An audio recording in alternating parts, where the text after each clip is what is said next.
Assalamualaikum warahmatullahi wabarakatuh.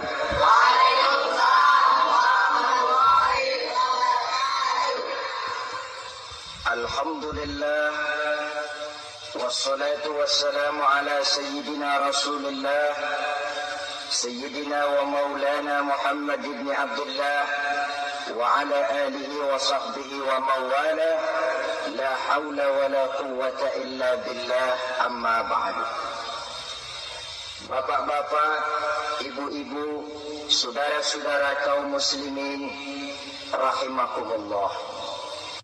Begitulah Ramadan, ada pelaksanaan ibadah puasa. Dan untuk puasa Nabi bersabda, lis-shaimi farhatani, farhatun indal iftar wa farhatun inda liqa'i rabbi.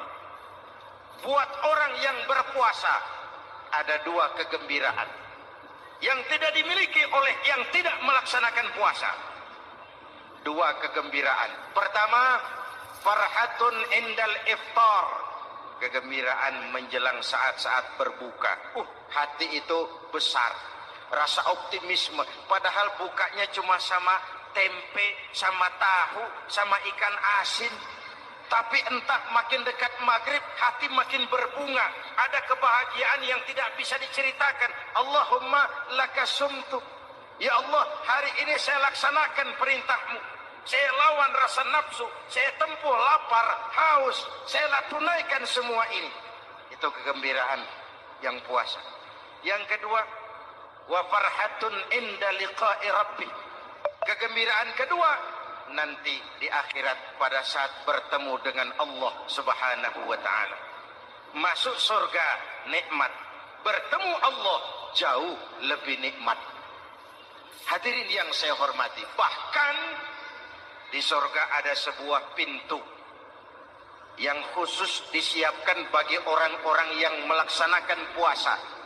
Tidak bisa masuk ke pintu itu kecuali orang yang puasa. Dan pintu itu disebut pintu Rayyan, Babur Rayyan, pintu Rayyan yang hanya boleh dimasuki orang-orang yang melaksanakan ibadah puasa. Hadirin, lalu yang berikutnya ibadah puasa ganjarannya abstrak. Kalau ibadah lain kita bisa lihat itu. Salat berjamaah pahalanya begini.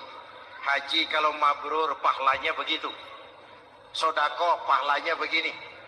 Puasa Allah cuma bilang as-siyamu li wa ana ajzibi. Puasa untukku dan aku yang membalasnya. Berapa besar balasan Allah tidak diberitahu. Artinya apa? Kalau saudara kerja, mandor bilang, "Mas, kau kerja sama saya, gajimu sebulan 5 juta." Ketahuan sebulan 5 juta. Kita kan bisa kong-kalingkong. Ada mandor rajin, tidak ada mandor kendor. Pokoknya jatah 5 juta. Tapi kalau mandor cuma bilang, "Mas, kau kerja sama aku, soal gajimu nanti aku yang atur." Berapa besarnya nggak dikasih tahu. Aturan seperti ini harusnya membuat kita kerja lebih hati-hati. Sebab apa? Mungkin gaji kita sama saja 5 juta kalau kerja biasa-biasa. Mungkin jauh lebih besar kalau pekerjaan memuaskan. Mungkin tidak digaji sama sekali kalau pekerjaan sembarangan. Tidak dijelaskannya gambaran pahala puasa menjadi sugesti untuk melaksanakan ibadah puasa ini dengan sebaik-baiknya. Hadirin yang saya cintai, yang ketiga soal keagungan Ramadan ini. Di dalam bulan Ramadan ada satu malam yang bobotnya khairun min alfi syahrin. Satu malam tapi lebih baik daripada 1000 bulan, yang kita kenal dengan malam Qadar atau Lailatul Qadar. Sementara itu adanya pada sepertiga yang akhir dari bulan Ramadan, terutama di malam-malam ganjil. Di negeri kita lihat terjadi pergeseran nilai. Awal-awal Ramadan minggu pertama pasar sepi, masjid ramai, full house, meledak. Betul? Padahal Rasul memberikan contoh, kalau sudah masuk sepertiga yang akhir Ramadan, beliau sing-singkan lengan baju, hamparkan sajadah, lebih banyak di masjid daripada di rumah. Itu baginda Rasul.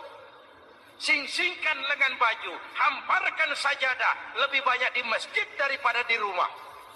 Hadirin yang saya hormati, di situ makna meraih kemenangan.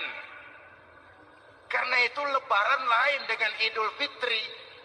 Lebaran siapa saja boleh ikutan. Tapi Idul Fitri milik orang yang melaksanakan ibadah Ramadan dengan baik. Nah, saya kembali kepada Lailatul Qadar. Semua kita, kecil atau besar, sengaja atau tidak, khilaf atau terpaksa, pasti punya yang namanya dosa. Di sini semua yang hadir nih, include saya, apa ada yang tidak punya dosa? Ayo, jujur. Apa ada di antara kita di sini yang nggak punya salah? Apa ada yang nggak punya dosa? Setiap kita, kecil, besar, sedikit, banyak, terlupa, terpaksa, pasti punya salah. Sekarang kalau mau hitung dagang, kita diberi umur 65, 40 tahun penuh dosa, lalu taubat 25 tahun. Menurut neraca hukum dagang, belum seimbang. Dosa 40 tahun ditebus taubat 25 tahun. Menurut neraca hukum dagang. Untung Allah tidak dagang-dagangan kepada kita. Di Ramadan ini Allah ngobrol pahala. Di Ramadan ini Allah membuka pintu rahmah yang seluas-luasnya. Sampai-sampai ada hadis qudsi, "Lau amiltumul khataya hatta mala'atis sama, thumma nadimtum, fataballahu alaikum." Kalaupun kamu berbuat dosa, penuh langit dengan dosamu, kemudian kamu menyesal dan bertaubat, Allah pasti akan menerima taubatmu. Hadirin yang saya hormati, inilah momentum Ramadan, saat dimana kita melakukan pemutihan diri. Masih ingat cerita dalam kitab Durratun Nasihin? Saya ulang lagi cerita ini untuk sugesti. Ada buajingan, tengik, pernah membunuh 99 orang. Satu saat hidayah datang kepadanya, terniat ingin bertaubat.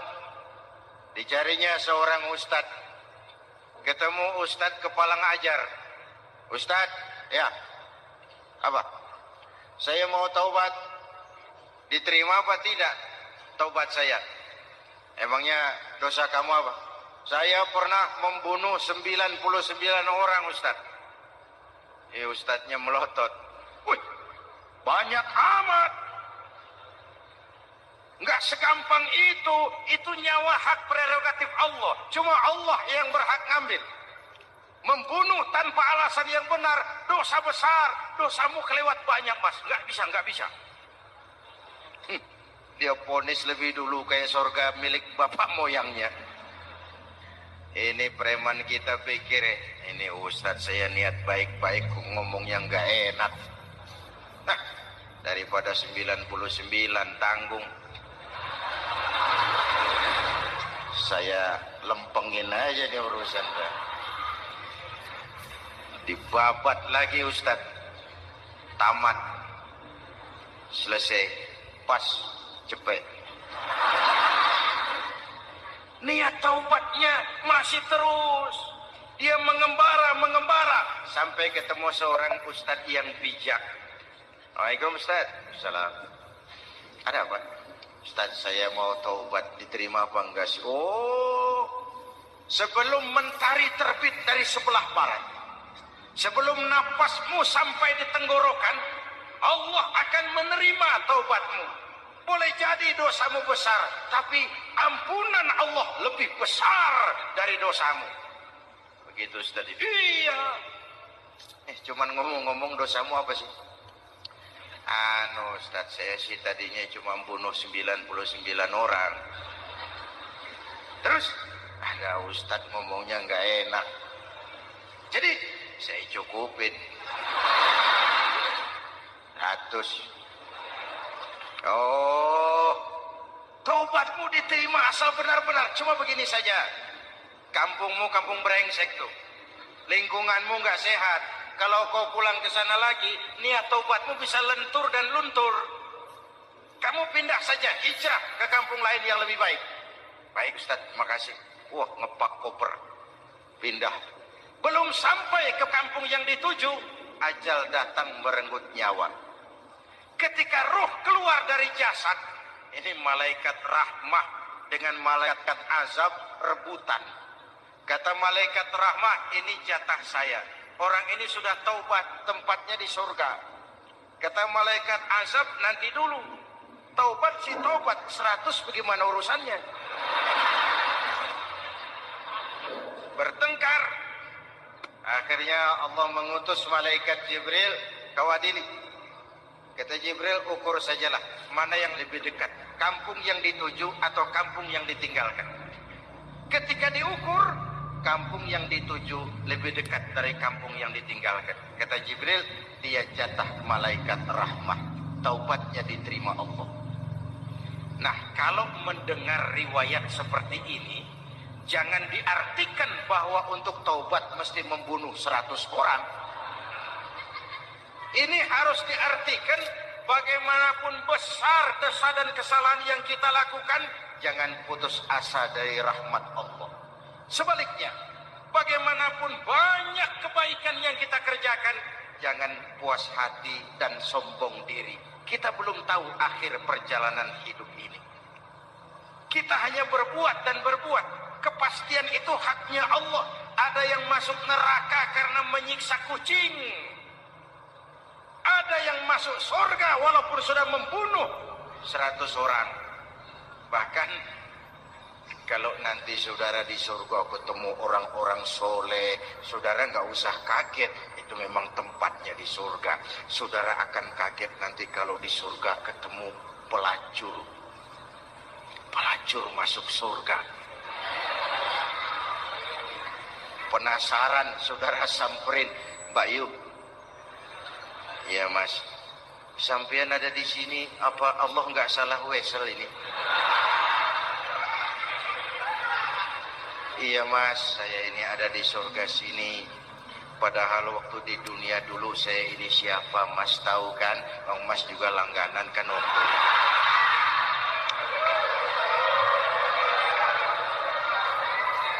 Tapi terus terang saja Mas, waktu di dunia itu saya terpaksa betul. Sejak lahir saya sudah yatim piatu. Sejak kecil sudah yatim piatu. Ada tetangga saya muslim sedikit kaya, tapi pelitnya 17 setan. Akhirnya demi tuntutan perut saya merantau ke kota besar. Ada yang nolong, katanya kerjanya ringan, uangnya lumayan. Apa? Ya itu. Demi sesuap nasi saya lakoni. Satu malam saya lagi berangkat dagang, lewat masjid Baitul Ihsan. Ada ceramah, saya dengar dari jauh, ustadznya pidato, katanya Allah berpesan, "Lau amiltumul khataya hatta mala'atis sama, thumma nadimtum, fataballahu alaikum."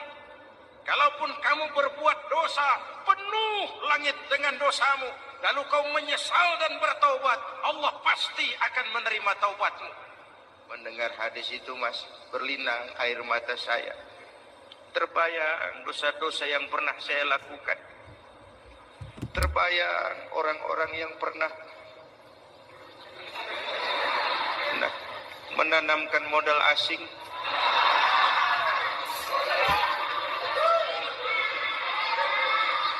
Dikala itu hidayah datang, saya niat taubat pulang kampung Mas, mudik.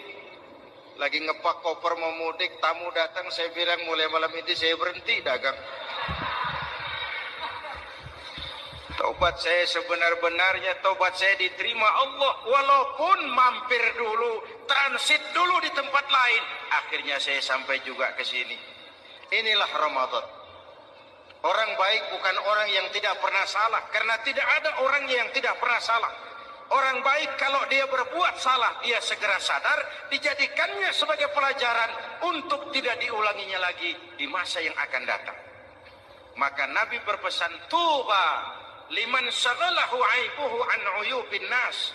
Beruntung benar orang yang kekurangan dirinya menyebabkan dia sibuk sampai tidak sempat mencari-cari kekurangan orang lain. Tapi celaka benar orang yang terlalu sibuk mencari-cari kekurangan orang lain sampai lupa dengan kekurangan dirinya sendiri. Hadirin, karena itu menurut Al-Imamul Ghazali, Lailatul Qadar itu malam istimewa. Adanya pada sepertiga yang akhir di malam-malam ganjil. 21, 23, 25, 27, 29. Tetapi yang ingin mendapatkan Lailatul Qadar harus berjaga-jaga sejak awal Ramadan. Nggak bisa pakai ilmu ngancem. Wah, ini 21 malam nih. Nggak keluar-keluar dari masjid. 22 libur. 23 absen lagi. Nggak bisa seperti itu. Ingin mendapatkan Lailatul Qadar harus berjaga-jaga sejak awal Ramadan. 1000 bulan, kira-kira 83 tahun. Rata-rata umur orang sekarang, kita ini jarang yang sampai 83. Jarang. Kalau menyontoh Rasul, jatah kita 63. 63. Hadirin yang saya hormati, sehingga dikatakan itulah fasilitas yang diberikan Allah kepada umat Muhammad ini. Walaupun umurnya relatif pendek, tapi amaliyahnya tidak kalah dengan umat zaman dulu. Benar, Nabi Nuh umurnya 950 tahun. Ibadah umatnya berarti panjang, tetapi mereka tidak ada Lailatul Qadarnya.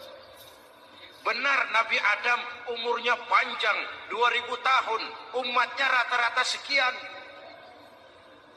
Tetapi tidak ada nilai tambah yang diberikan Allah kepada mereka. Kita umat Muhammad ini umur relatif pendek. Kalau nyontoh Nabi 63 tahun. Betul. Tapi bayangkan, ada Lailatul Qadar yang nilainya khairun min alfi syahrin, lebih baik daripada 1000 bulan. Dan 1000 bulan 83 tahun. Kalau 10 tahun berturut-turut memanfaatkan Lailatul Qadar, maka artinya umur kita sudah sama dengan umur umat Nabi Nuh alaihi salam. Kualitas ibadahnya yang saya maksud. Tugas kita memanfaatkan peluang-peluang seperti ini dan mengisinya dengan berbagai kegiatan-kegiatan ibadah. Mumpung Allah menyediakan itu buat kita bersama. Tahun depan nggak ada jaminan kita ketemu Ramadan lagi. Karena itu mumpung senyampang ini diberikan kesempatan memasuki minggu-minggu 10 yang terakhir dari Ramadan, sing-singkan lengan baju, hamparkan sajadah dan berusaha lebih banyak di masjid daripada di rumah. Hadirin yang saya hormati, dari pembicaraan singkat yang saya sampaikan, Ramadan menjadi agung oleh karena 3 hal. Pertama, ia dipilih menjadi bulan tempat di mana pertama kali diturunkan ayat-ayat suci Al-Quran. Karenanya Ramadan disebut juga sebagai Syahrul Quran, bulan Al-Quran. Karenanya Ramadan juga kita lebih intens memasuki kehidupan Al-Quran sebagai makmum dan kita sebagai imam. Jika Quran adalah imam dan kita adalah makmum, maka konsekuensinya makmum harus ikut imam, bukan imam yang ikut makmum. Yang kedua, keagungan Ramadan ditandai dengan pelaksanaan ibadah puasa. Setiap ibadah yang dikerjakan dengan benar pasti punya dampak dalam memperbaiki moral, meluruskan akhlak orang yang melaksanakan ibadah itu sendiri. Maka bulan suci Ramadan menjadilah kawah candra di muka. menjadi bulan training, bulan latihan. Saya sering ibaratkan, Mike Tyson masuk latihan, keluar latihan, tinjunya makin hebat. Hewitt masuk latihan, keluar latihan, tenisnya makin canggih. Zinedine Zidane masuk latihan, keluar latihan, sepak bolanya makin hebat. Kalau latihan tiap hari, main kalah terus, orang kan ngomong, buat apa latihan? Kita sebulan penuh latihan supaya bulan-bulan sesudah Ramadan nanti kita jangan sampai kalah dalam permainan hidup ini. Hidup ini kan permainan. Ada yang sekarang ini main sebagai pedagang, main sebagai pejabat, main sebagai pengusaha, main sebagai seniman. Hidup ini permainan. Wa mal hadhil hayatud dunya illa lahwun wa la'ib. Ini cuma permainan. Senarionya sudah ditetapkan oleh sang sutradara Allah Azza wa Jalla. Ini permainan saja. Maka bermainlah sesuai dengan aturan main. Karena hidup memang permainan. Tapi jangan main-main. Walaupun ini permainan, bermainlah dengan benar. Jangan main-main. Kalau main-main, kalah. Sepak bola, permainan.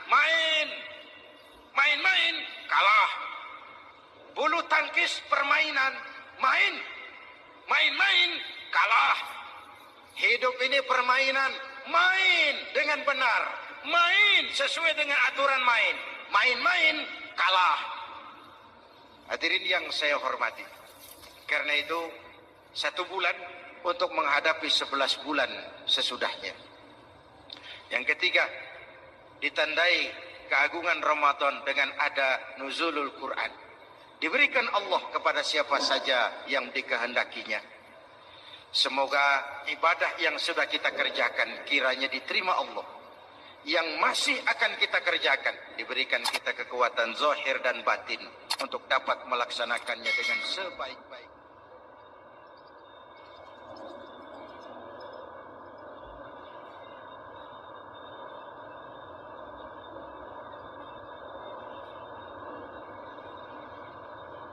Pertama, Ramadan dipilih oleh Allah menjadi bulan tempat di mana pertama kali diturunkan Al-Quranul Karim.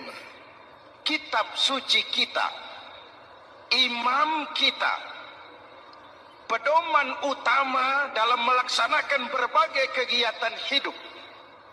Pertama, ia berisi akidah yang tujuannya menyelamatkan manusia dari ketergantungan kepada benda, menyelamatkan manusia dari kemusyrikan, baik syirik yang jali maupun syirik yang khafi. Syirik jali itu syirik terang-terangan, nyata-nyata menyembah berhala, nyata-nyata meyakini Tuhan lebih dari satu. Kalau gitu insya Allah kita aman. Tapi ada syirik khafi, syirik yang tersembunyi, menjadikan yang selain Allah sebagai tujuan akhir dari seluruh kegiatan hidup. Itu syirik khafi. Saya sejak pakai cincin ini rezeki lancar. Cincin. Saya sejak pakai gesper ini, jangan anak gadis, nenek-nenek ngelihat saya lemes. Gesper. Ini sejak ada perkutut di rumah ini, bisnis bagus, perkutut. Kalau komputer lebih kita kagumi dari Allah, itulah berhala kita. Kalau pangkat lebih kita utamakan dari Allah, itulah berhala kita. Kalau ilmu lebih kita kagumi daripada Allah, itulah berhala kita. Quran membebaskan manusia dari ketergantungan kepada benda, membersihkan keyakinan, meluruskan tauhid dengan konsep akidah. Lalu sisi yang kedua, syariat untuk mengatur kehidupan sesama manusia. Selama ini kalau mendengar syariat yang terbayang oleh kita kan yang serem-serem. Dan memang diopinikan sedemikian rupa. Padahal watak syariat itu pertama, al-musawat bainan nas fi takalifil ahkam. Ini watak syariat Islam. Semua manusia sama dalam berhadapan dengan hukum Allah. Semua manusia sama. Bukankah ini yang kita perjuangkan dengan tuntutan keadilan? Supaya di Republik ini jangan ada warga negara kelas 1. Supaya di Republik ini jangan ada yang kebal hukum. Supaya di Republik ini hukum jangan seperti pisau, tajam ke bawah tapi tumpul ke atas. Syariat mengajarkan al-musawat bainan nas fi takalifil ahkam. Semua manusia sama dalam berhadapan dengan hukum Allah.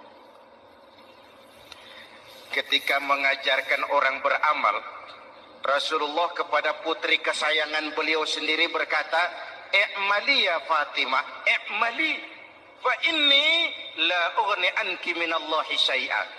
Fatimah, beramal kau. Fatimah, solat. Fatimah, puasa. Fatimah, haji. Kalau kau tidak beramal, aku ayahmu Rasulullah tidak akan sanggup membelamu di akhirat nanti. Inilah watak syariat. Tidak mentang-mentang anak kesayangan lalu ada jaminan, sudah Fat, kamu nggak sholat nggak apa-apa, nanti di akhirat ada papi.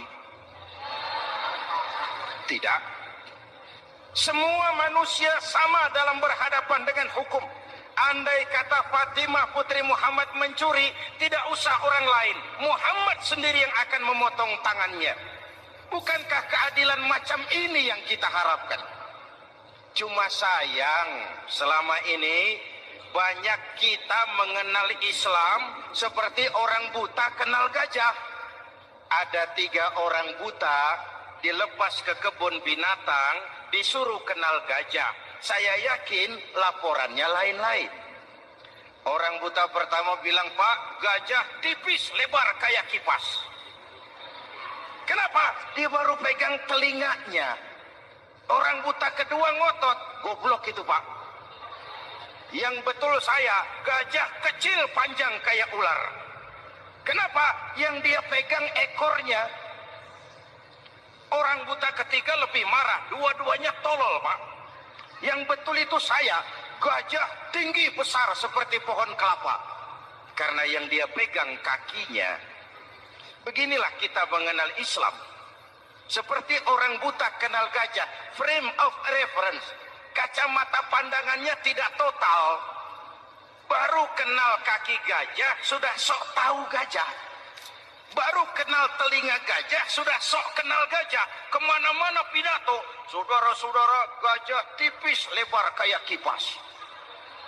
Buat orang yang belum kenal gajah, dia menyesatkan. Buat orang yang sudah tahu gajah, senyum di kolom. "Oh, kau baru kenal kupingnya kok." Begitulah kadang-kadang kita baca Quran, ayatnya yang keras. Kesannya Islam itu sangar, Islam itu sadis, Islam itu perang. Di sisi lain ada yang adem, sejuk, lalu lahir generasi feminim. Buat saya yang terpenting semua kita perlu. Rasul mengajarkan, la takun ratban fatuksara wala yabisan fatuksara. Jangan lemah, nanti kau diinjak orang. Tapi jangan keras, nanti kau dipatahkan orang. Hadirin yang saya hormati. Lalu syariat juga punya at-tadrij fit tasri', tahapan dalam melaksanakan syariat. Oleh karena itu, Ramadan yang keagungannya ditandai dengan turunnya Al-Quran harus jadi momentum kembalinya kita kepada Al-Quran. Quran itu imam, kita ini makmum. Saya mau tanya, imam ikut makmum apa makmum ikut imam? Makmum ikut imam apa imam ikut makmum? Makmum ikut imam. Kalau Quran imam dan kita makmum, kita ikut Quran. Jangan Quran diminta ikut kita. Imam ruku, kita ruku. Imam sujud, kita sujud. Imam i'tidal, kita i'tidal. Ke barat kata Quran, ke barat kita berangkat. Ke timur kata Quran, ke timur kita menuju. Halal kata Quran, ambil. Haram menurut Quran, tinggalkan. Kalau dia imam dan kita adalah makmum, mari berimam kepada Al-Quranul Karim. Yang kedua, keagungan Ramadan ditandai dengan perintah melaksanakan ibadah puasa. Para ulama menyebut puasa itu ibadah sirriyah, ibadah rahasia, ibadah abstrak. Tidak ada unsur sugesti. Kalau kita sholat, orang lihat. Kita sedekah, orang tahu. Kita pergi haji, satu kampung nganter. Kita puasa, cuma kita dan Allah. Pura-pura sholat, ketahuan, Pak. Pura-pura sedekah, nggak bisa dong apa yang disedekahin. Pura-pura haji, kemana perginya? Tapi pura-pura puasa, gampang. Keluar rumah, bibir lap yang kering, jalan lemesin dikit, ada angin miring, lemes amat puasa. Sirriyah, abstrak. Ibadah lain bisa dinilai. Wah, itu teman kita sodakohnya berani ya. Kok tahu kamu? Kelihatan dari jumlahnya. Itu sholatnya khusyuk ya. Kok ngerti kamu? Kelihatan dari geraknya. Tetangga sebelah itu rasa-rasanya hajinya mabrur ya. Kok ngerti kamu? Kelihatan dari tingkah lakunya setelah pulang haji. Kalau yang sebelah lagi itu haji tomat. Di Mekah tobat sampai kampung kumat. Ibadah lain kelihatan, bisa dinilai. Tapi puasa tidak bisa dinilai. Belum pernah saya dengar orang bilang, teman kita puasanya mantap betul ya. Kok tahu kamu? Beludah terus. Nggak ada hubungannya. Oleh karena puasa ibadah sirri, ibadah abstrak. Maka yang terbentuk dari ibadah ini, pertama keikhlasan. Ini sikap hidup yang paling penting. Orang lain mau puji atau tidak, bukan soal. Orang lain mau dengar atau tidak, bukan soal. Ini urusan saya dengan Allah. Dari ibadah sirri seperti ini, terbentuk keikhlasan. Dan itu penting. Ikhlas. Saya menyantuni yatim bukan karena disorot TV, bukan karena masuk majalah, bukan karena dimuat koran, karena Allah. Berbagai fasilitas. Kalau kekuasaan dianggap sebagai fasilitas dan kekuasaan, maka yang lahir tentu akhirnya maling-maling baru, yang lahir rampok-rampok baru, yang dikuras ya harta negara. Hadirin yang saya hormati, ikhlas menerima jabatan dengan keyakinan ini amanah Allah, amanah akan dimintakan pertanggungan jawab. Ini alat untuk berbuat baik, ini alat untuk mengabdi. Kalau cuma digambarkan kekuasaan jabatan sebagai kekuasaan dan fasilitas, itu yang lalu banyak melahirkan rampok-rampok baru. Betul? Iya, kalau jabatan kan gajiannya jelas. Menteri gajinya jelas. Anggota DPR gajinya jelas. Presiden, wakil presiden gajinya jelas. Tetapi ketika fasilitas dan kekuasaan banyak memberikan hasil, jangan heran lalu muncul penjarahan terhadap kekayaan-kekayaan yang justru merupakan milik rakyat.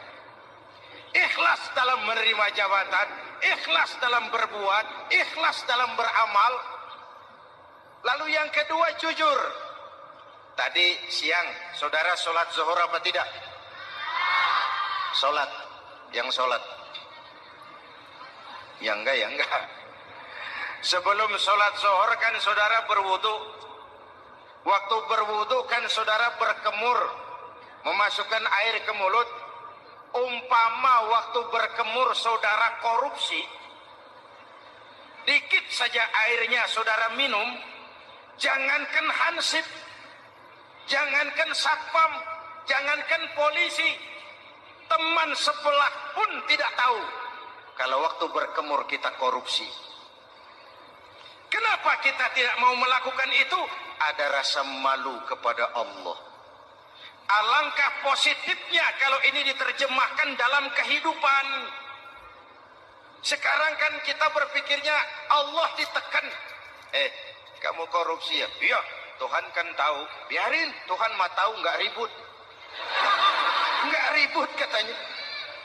Tapi kalau orang, 3 orang saja tahu, geger kantor. Bayangin, Tuhan aja ditekan, Tuhan diintimidasi, apalagi orang lain. Lahir etika otonom, daya kontrol yang paling ampuh yang muncul dari dalam jiwa kita sendiri. Sabahu ahadun au qatalahu falyaqul inni shaim, inni shaim. Kalau ada orang mencaci maki dia, bahkan mengajak dia berkelahi yang menurut ukuran dia mesti menang, tapi karena puasa, maaf, saya bukan gak berani sama kamu, saya sedang puasa. Kalau mau berkelahi juga ntar aja habis buka, segeran dikit berantemnya.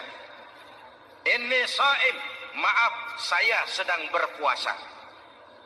Itu merupakan benteng. Orang itu kan kalau lagi puasa kondisi lapar, haus, temperamen kan tinggi. Sedikit tersinggung temperatur naik, sama marah gampang. Kalau waktu begitu dia bisa sabar, ketika kenyang sudah nggak ada masalah. Sabar baik dalam taat kepada Allah. Kalau ibadah berpuasa kita baik, kita yang malam ini pasti bukan kita 20 hari yang lalu. Kita yang malam ini, kita yang sudah ditempa oleh penggojolokan Ramadan, ditempa oleh kawah candra di mukanya Ramadan, sehingga membias dalam pembentukan pribadi. Setiap ibadah yang dikerjakan dengan benar pasti punya dampak positif dalam meluruskan moral orang yang melaksanakan ibadah itu sendiri. Jangan sampai terjebak kepada rutinitas ritual. Akhirnya seperti yang sering saya ungkapkan, sholat rajin, maksiat tekun. Baca Quran mau, fitnah orang hobi. Sedekah ya sedekah, tapi nyolongnya lebih gede dari sedekahnya. Sedekahnya cuma untuk ngumpetin korupsinya. Akhirnya jadi lipstik, akhirnya jadi dekorasi. Setiap ibadah yang dikerjakan dengan benar punya dampak positif dalam meluruskan moral dan memperbaiki akhlak orang yang melaksanakan ibadah itu sendiri. Begitulah Ramadan, ada pelaksanaan ibadah puasa. Dan untuk puasa Nabi bersabda, lis-shaimi farhatani, farhatun indal iftar wa farhatun inda liqa'i rabbih. Buat orang yang berpuasa ada 2 kegembiraan yang tidak dimiliki oleh yang tidak melaksanakan puasa. 2 kegembiraan. Pertama, farhatun indal iftar, kegembiraan menjelang saat-saat berbuka. Hati itu besar, rasa optimisme, padahal bukanya cuma sama tempe, sama tahu, sama ikan asin. Tapi entah makin dekat maghrib hati makin berbunga, ada kebahagiaan yang tidak bisa diceritakan. Allahumma lakasumtu, ya Allah hari ini saya laksanakan perintahmu, saya lawan rasa nafsu, saya tempuh lapar, haus, saya tunaikan semua ini. Itu kegembiraan yang puasa. Yang kedua, wa farhatun inda liqa'i rabbi, kegembiraan kedua nanti di akhirat pada saat bertemu dengan Allah Subhanahu wa ta'ala. Masuk surga nikmat, bertemu Allah jauh lebih nikmat. Hadirin yang saya hormati, bahkan di surga ada sebuah pintu yang khusus disiapkan bagi orang-orang yang melaksanakan puasa. Tidak bisa masuk ke pintu itu kecuali orang yang puasa. Dan pintu itu disebut pintu Rayyan, Babur Rayyan, pintu Rayyan yang hanya boleh dimasuki orang-orang yang melaksanakan ibadah puasa. Hadirin, lalu yang berikutnya ibadah puasa, ganjarannya abstrak. Kalau ibadah lain kita bisa lihat itu. Sholat berjamaah pahalanya begini. Haji kalau mabrur pahalanya begitu. Sedekah pahalanya begini. Puasa Allah cuma bilang as-siyamu li wa ana ajzibi. Puasa untukku dan aku yang membalasnya. Berapa besar balasan Allah tidak diberitahu. Artinya apa? Kalau saudara kerja, mandor bilang, "Mas, kau kerja sama saya, gajimu sebulan 5 juta." Ketahuan sebulan 5 juta. Kita kan bisa kong kaling kong. Ada mandor rajin, tidak ada mandor kendor. Pokoknya jatah 5 juta. Tapi kalau mandor cuma bilang, "Mas, kau kerja sama aku. Soal gajimu nanti aku yang atur." Berapa besarnya nggak dikasih tahu. Aturan seperti ini harusnya membuat kita kerja lebih hati-hati. Sebab apa? Mungkin gaji kita sama saja 5 juta kalau kerja biasa-biasa. Mungkin jauh lebih besar kalau pekerjaan memuaskan. Mungkin tidak digaji sama sekali kalau pekerjaan sembarangan. Tidak dijelaskannya gambaran pahala puasa menjadi sugesti untuk melaksanakan ibadah puasa ini dengan sebaik-baiknya. Hadirin yang saya cintai, yang ketiga soal keagungan Ramadan ini. Di dalam bulan Ramadan ada satu malam yang bobotnya khairun min alfi syahrin. Satu malam tapi lebih baik daripada 1000 bulan, yang kita kenal dengan malam Qadar.